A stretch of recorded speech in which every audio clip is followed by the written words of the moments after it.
Sodom. Time to get to the bottom of this, the origin story. Fire doesn't whisper when it comes. It devours. It consumes. It erases. The kind of fire that fell on Sodom wasn't the flicker of a torch or the glow of a campfire. It was the kind of judgment that turns cities into memories and landscapes into warnings.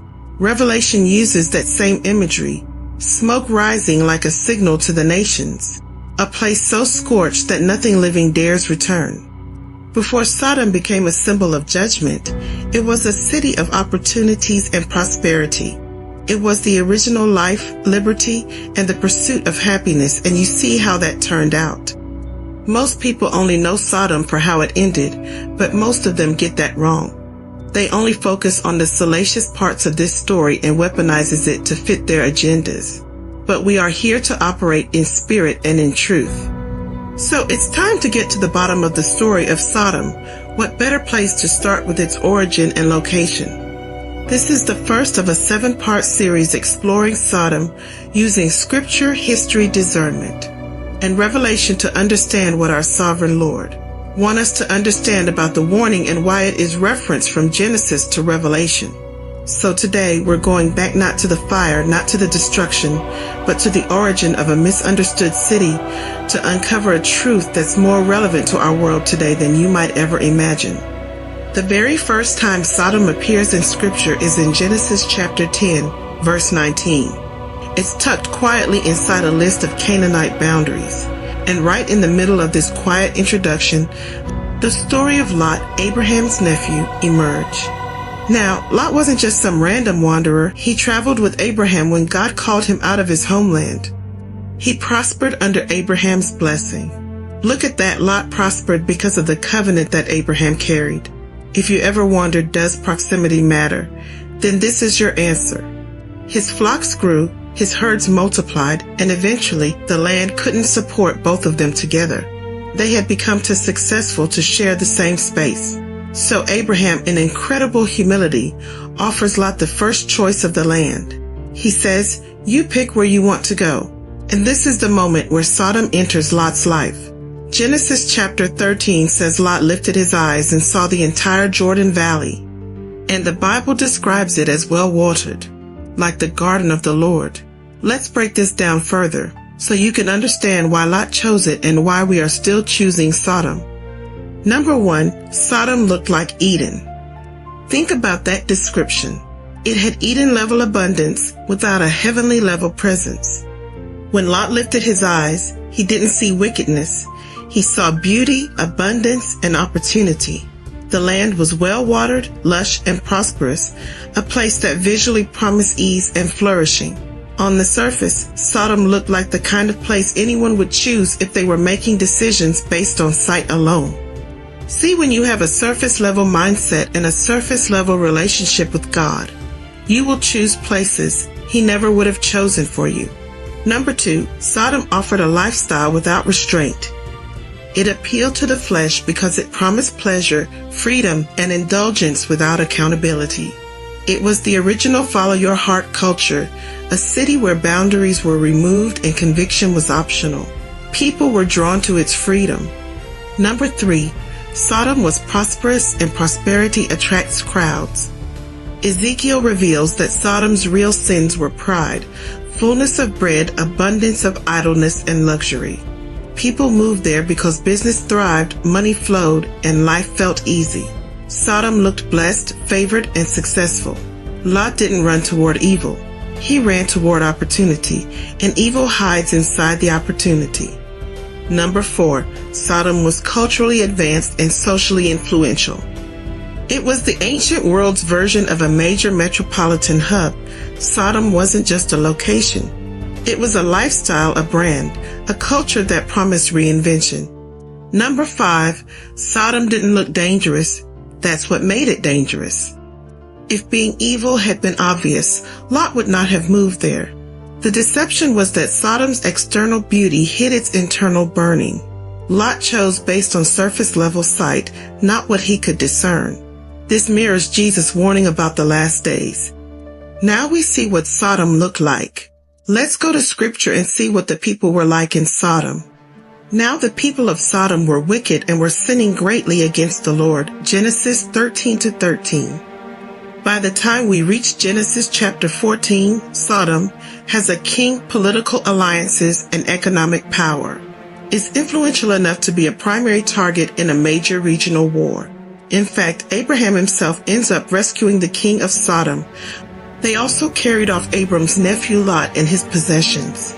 Since he was living in Sodom, Genesis 14-12, Sodom had been attacked, and Lot lost his possessions during the attack because he was a part of collateral damage. All that he had acquired when he was in proximity with Abraham, he lost it being in proximity of Sodom. And this is a powerful point about how looks can be deceiving. We're going to put a pin in that because we'll come back to it in another series when we look deeper at Lot's personal journey. And this is where we see a critical spiritual principle emerge that you will see throughout the Bible when you have surface level vision. Without spiritual discernment, you will choose or fall trap to people, places, and things God never ordained, anointed, appointed, or chose for your life. Sodom prosperity, without a godly relationship, was a breeding ground for every sin imaginable. And until you understand this origin, you cannot possibly understand why Jesus referenced Sodom, or why the book of Revelation uses its name symbolically. The story doesn't start with destruction. It starts with Eden-level abundance. This is what made it so appealing, but also able to hide evil inside its walls. And this is where God does something profound. Years after the destruction of Sodom, God revealed the reason he destroyed Sodom. God speaks through the prophet Ezekiel, and he reveals the real diagnosis behind the city's downfall. In Ezekiel chapter 16, verses 49 and 50, God says this, "Now this was the sin of your sister Sodom. She and her daughters were arrogant, overfed, and unconcerned. They did not help the poor and needy. They were haughty and did detestable things before me." In one single moment, God pulls back the curtain and shows us the spiritual anatomy of a city that had everything except humility. Sounds familiar. The original and most foundational sin, pride. Do you see the progression? Its roots were pride, comfort, and indifference. Sodom didn't fall because of one shocking moment of sin. It fell because of a posture. And this is precisely why Jesus referenced Sodom in several passages. Because spiritual patterns always repeat when we fail to recognize them. Jesus wanted his generation and every generation after to recognize a dangerous pattern repeating in real time. As we see, sexual immorality wasn't even the top tier of the list, because it was a symptom of a culture that pride, wealth, and indifference created. Jesus referenced Sodom multiple times when he was confronting the people, which saw him, knew him, and had an opportunity to walk with him, but rejected him. He says the days leading up to the return of the Son of Man will be just like the days of Lot. And how does he describe those days? People were eating and drinking, buying and selling, planting and building. In other words, normal life, prosperous life, comfortable life. The exact same environment that characterized Sodom right before the fire fell. Jesus isn't describing overt, scandalous wickedness here. He's describing distraction. He's describing a city so comfortable with its own reflection that it couldn't recognize impending danger. That was the problem with Lot. He looked with his eyes, but he didn't discern with his heart. Jesus uses Sodom as a mirror, not just a memory. It's a mirror for any generation that becomes numb to the voice of God. A mirror for anyone who mistake their prosperity for spiritual safety and religion as a relationship with Christ. So, when Jesus brought up Sodom, he wasn't pointing back in time just to shame people. He was pointing forward to warn them, to warn us. Because the pattern of Sodom isn't just an ancient story of fire and brimstone. It's a modern warning about the dangers of making choices based on your eyes and not seeking God for spiritual discernment. Also, for being so complacent that we cannot discern the times. I can tell you time is winding down and we need to get our spiritual house in order. Thank you so much for watching. If you have not subscribed and hit that notification bell, please do, so you will not miss part 2 of this 7-part series, where we look at Lot's journey, called Sodom, Lot, that was a lot. This is why proximity matters. We are going to look at the journey of Lot from when he was with Abraham and from the time God sent angels to take him out of Sodom, and a mob tried to accost the angels. This is the part of the story most people dwell on that have personal agendas. Remember, this story is about surface-level sight without spiritual discernment as it was with Lot. So, we are not going to do that. We are going to seek out truth.